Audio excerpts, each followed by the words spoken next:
Hiya, I'm Marcus, I'm Corey. and welcome to the first episode of the Disabled Reviewers. Today we're going to take a look at the Nissan Qashqai, courtesy of Griffin Mill, Pontypridd. It looks great. Let's take a look. So, I've just got in. Overall impressions, very, very nice, very spacious. One thing to note, on the way in, this car comes with electric seats. It does have 3 buttons on the side, and on the way in, I've pressed a button, and a couple of times it's nearly squished me. But it's fine, I'm alive, I'm in. As I said, once you're in, it's very, very comfortable. This particular model comes with plum nappa leather, which I'm not sure of, but it is available in black. I personally would get black, but otherwise, very, very nice. This car comes with Nissan Connect. We have a 7-inch touchscreen with a DAB radio. It's got a CD player, it's got an auxiliary point. It also has USB, so you can plug your phone straight in. It's also got a sat nav, which we'll click here, and then you can go to your new address and set a home, points of interest. And what I really like about it is if we click this button here, this shows us the front camera, and also when you're in reverse, it turns it back into the reversing camera. There's Corey right there, and I don't know if he can see me. No, I don't think he can. I think the glare on the sun on the windscreen. Oh, there he is. Yeah, great stuff. There he is. And then if we press this button again, if you're parking, it shows you how close you are to the curbs, so you don't scrape those 19-inch alloys, which are very nice. This car also has park assist. We are going to try park assist. I've never used it before. If I'm honest, I very much doubt it's going to get in the space, and I don't think I'm going to be able to trust it. But we're going to give it a go. So, I believe if we hit that one, and then we're going to go parallel park, and then we're going to turn the signal on and see if it finds it. Right, okay, parking sensor. Stop and select reverse gear.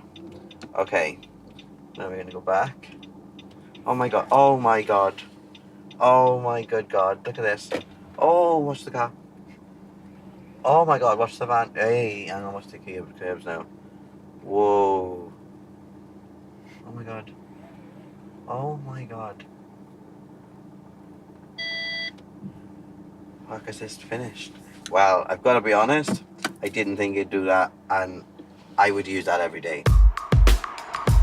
My first impressions of the boot is a lot smaller than I would expect in an SUV. So a couple of things you can do is take out the parcel shelf, remove the trunk liner, and you'll have access then to the forest floor. You can take the forest floor out.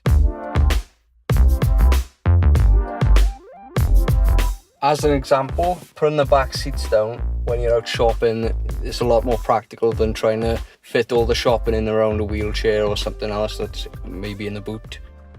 Yeah, so as you can see, it's quite big, but it's not the biggest that I've seen. Let's close it down. There you go.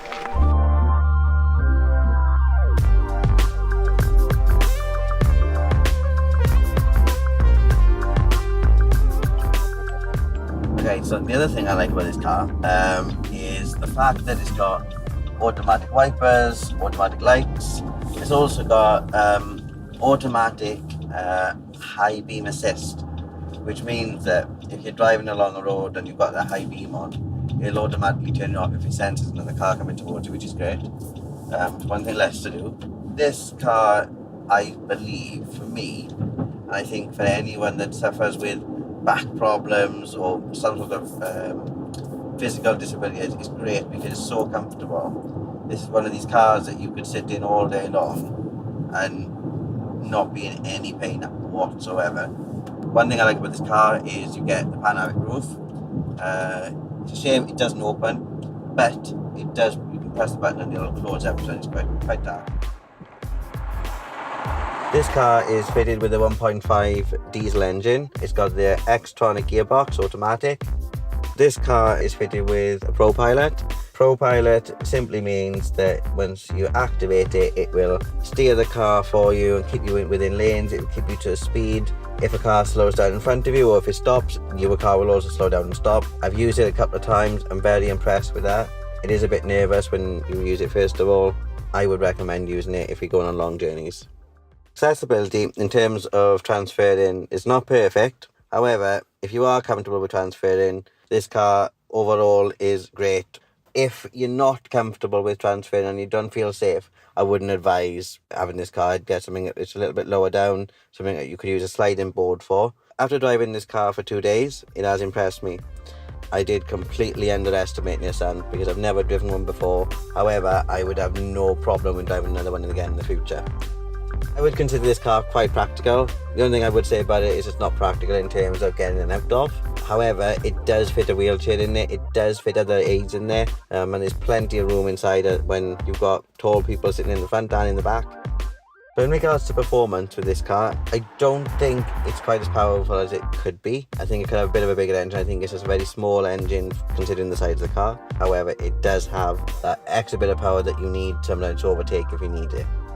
Overall, I would recommend this car. It has some positives and some negatives. However, the positives outweigh the negatives. So my final thoughts on this car in terms of ratings: for accessibility, 3, comfort, 4, practicality, 4.5, and performance, 3.5. So on that note, the disabled reviewers give our stamp of approval.